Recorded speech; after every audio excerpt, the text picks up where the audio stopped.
going to show you who Margaret Sanger really was and why she founded Planned Parenthood. These 21 quotes by Margaret Sanger reveal the wicked roots of the abortion movement and expose the twisted mindset behind the present-day culture of death.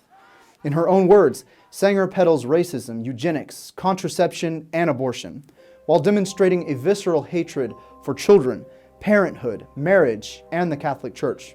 Every quote I'm about to give you has been verified and is well documented. But from my view, I believe that there should be no more babies. The most merciful thing that the large family does to one of its infant members is to kill it.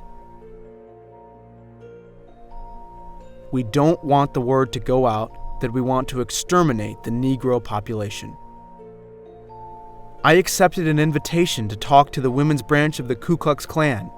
I was escorted to the platform, was introduced, and began to speak. In the end, through simple illustrations, I believed I had accomplished my purpose. A dozen invitations to speak to similar groups were proffered. Do you believe there is such a thing as sin? Well, I think the greatest sin in the world is bringing children into the world that have disease from their parents, that have no chance in the world to be a human being, practically.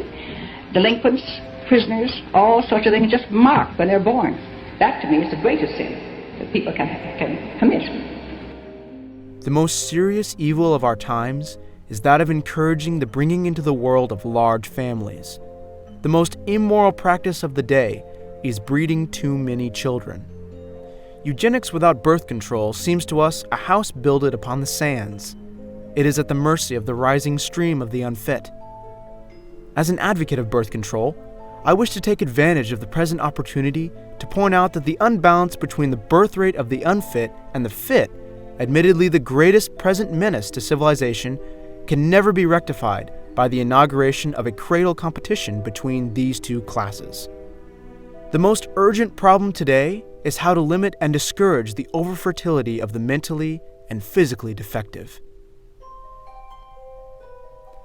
No more children should be born when the parents, though healthy themselves, find that their children are physically or mentally defective. A marriage license shall in itself give husband and wife only the right to a common household and not the right to parenthood. No woman shall have the legal right to bear a child, and no man shall have the right to become a father without a permit for parenthood. Permits for parenthood shall be issued upon application by city, county, or state authorities to married couples, providing they are financially able to support the expected child, have the qualifications needed for proper rearing of the child, have no transmissible diseases, and, on the woman's part, no medical indication that the maternity is likely to result in death or permanent injury to health. No permit for parenthood shall be valid for more than one birth.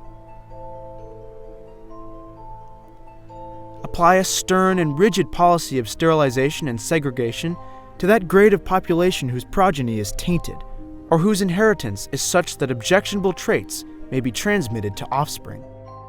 These two words, birth control, sum up our whole philosophy. It means the release and cultivation of the better elements in our society, and the gradual suppression, elimination, and eventual extinction of defective stocks, those human weeds which threaten the blooming of the finest flowers of American civilization. Organized charity itself is the symptom of a malignant social disease. My own position is that the Catholic doctrine is illogical, not in accord with science, and definitely against social welfare and race improvement.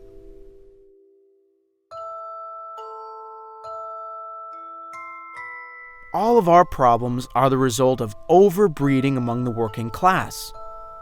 Knowledge of birth control is essentially moral. Its general, though prudent practice must lead to a higher individuality and ultimately to a cleaner race. Feeble-mindedness perpetuates itself from the ranks of those who are blandly indifferent to their racial responsibilities, And it is largely this type of humanity we are now drawing upon to populate our world for the generations to come.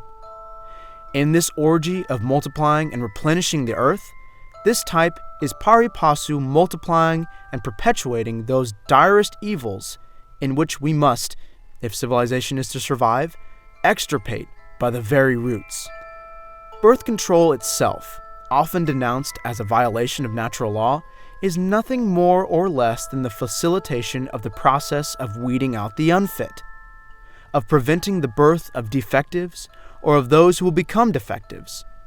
If we are to make racial progress, this development of womanhood must precede motherhood in every individual woman.